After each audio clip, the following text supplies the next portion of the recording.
Folks, welcome back to another episode of The Fallen Badge. Today we're going to look at the murder of Corporal Marshall Bailey and Trooper Eric Workman, West Virginia State Police.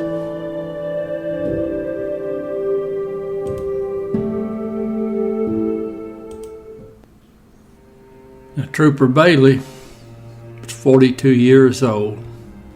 He had a little over 17 years with the West Virginia State Police. Now he had 3 kids and a passel of relatives. Now Trooper Workman, he was 26 years old. He had right at 20 months on. Now he had a big family. Now he hadn't gotten married yet and didn't have any kids, but I'm sure he was planning all that for the future. Now the fella that's going to cause all the issues in this episode, from what I gather, you're not going to blame his parents for this, because it sure seemed like they did the best they could to try to make him do right. Tried to raise him right, and he just wouldn't do it.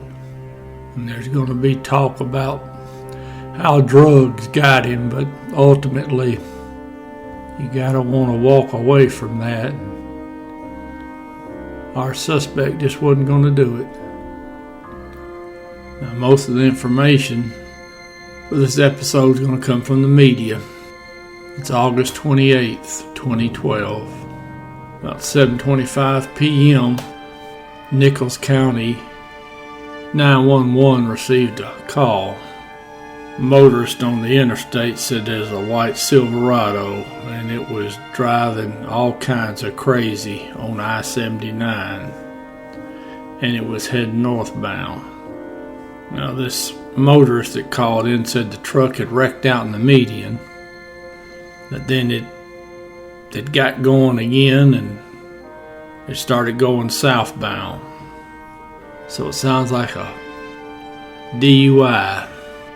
Now, 7:36 p.m., so 11 minutes later, Corporal Bailey and Trooper Workman, they got on the radio and advised that they had what they believed to be that Silverado stopped at exit 34.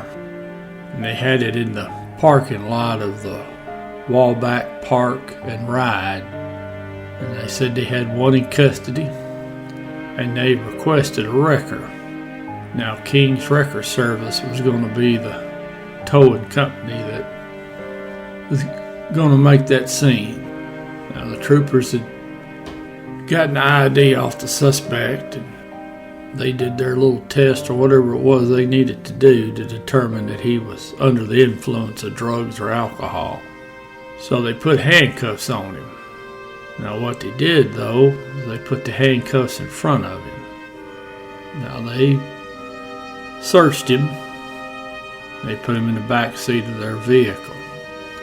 Now, I don't know what happened, and if there's any body cam, I don't know if they had it or not, or if they had a dash cam. I don't know what the interaction was between the suspect and the 2 troopers, but I just about bet a shiny quarter that he said something to him about putting the handcuffs in front. Made up some excuse on why he needed them in front, but I can't swear to that. That's just my thought. But in any event, he's placed in the back seat, handcuffs in front, and Corporal Bailey and Trooper Workman, they get back in the vehicle, so they're sitting in the front seat, the suspect's in the back seat. Now, I don't know how many minutes went by, but at some point while he's in the back seat, the suspect, with his hands cuffed in front, is able to get a pistol out of his pants, which that seems to be the consensus on where that pistol was hidden. And if I had to guess or bet another quarter, I'd say it was probably between his legs, resting on the crotch of his pants. The suspect, he gets that pistol out and he shoots and would eventually kill both Corporal Bailey and Trooper Workman. Now, within a few minutes of the suspect shooting the two troopers, tow truck driver, he pulls up his wrecker. He gets out and he walks over to the cruiser and he sees that both troopers have been shot and they're down and out. Now the suspect, I guess he figured shooting two people wasn't enough. He shoots the wrecker driver. Now the shot that hit the wrecker driver gets him in the arm. Now he's able to stagger back and run back to his wrecker, and he's able to drive away from the scene. Now 52 minutes after the troopers had advised communications they had one under arrest, Mr. Massey is on the phone and he tells communications at the 911 center that he's been shot and there's two troopers down and he needs help and they need help, and there's a fella running around with a pistol. So of course the call goes out on the mutual aid channel, and obviously the state, the county, local police, everybody, anybody with a badge and a gun are heading down there to that park and ride parking lot. So now everybody's down there and they break up into groups and they start tracking the suspect as best they can. Now, I didn't see any reference to any tracking dogs brought in. They may have been on the way. But in any event, the suspect, he hadn't got far. Now, he was hiding up in a little barn not too far from the scene when several officers located him. And then there is a fairly short firefight between those law enforcement officers and the suspect. You know, this firefight is close enough to the scene that the media's cameras that are filming the crime scene, they actually pick up the firefight.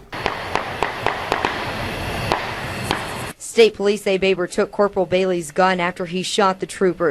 Now, during this firefight, a Roane County deputy, he shot 3 times. The other officers returned fire, which eventually kills the suspect. Now, they find in possession of the suspect, he had Corporal Bailey's pistol. Now, Trooper Workman and Corporal Bailey and that deputy, John Westfall, they're all transported to the hospital. Now, Deputy Westfall, he pulls through. Corporal Bailey, he's dead on arrival. Trooper Workman, he hangs on for a couple of days before he succumbs to his wounds. In fact, I guess it would actually have been 3 days for Trooper Workman. Now, something of interest, there was the parents of the suspect put out a letter to the public via the media.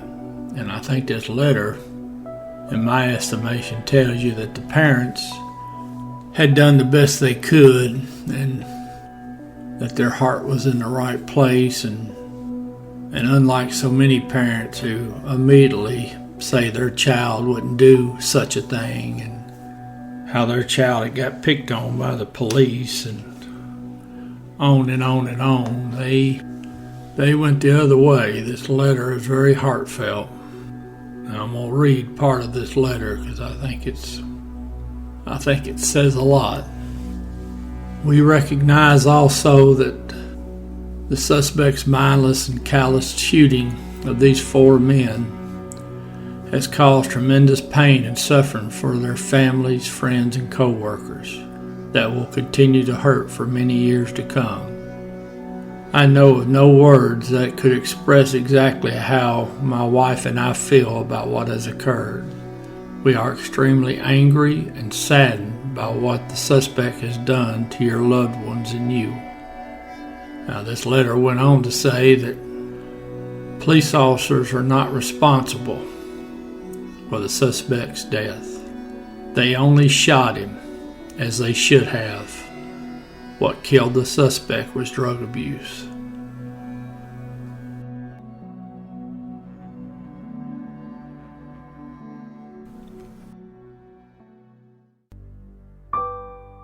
Corporal Marshall Lee Bailey.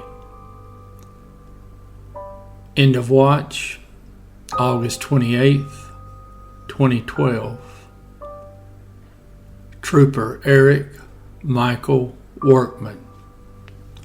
End of watch, August 31st, 2012.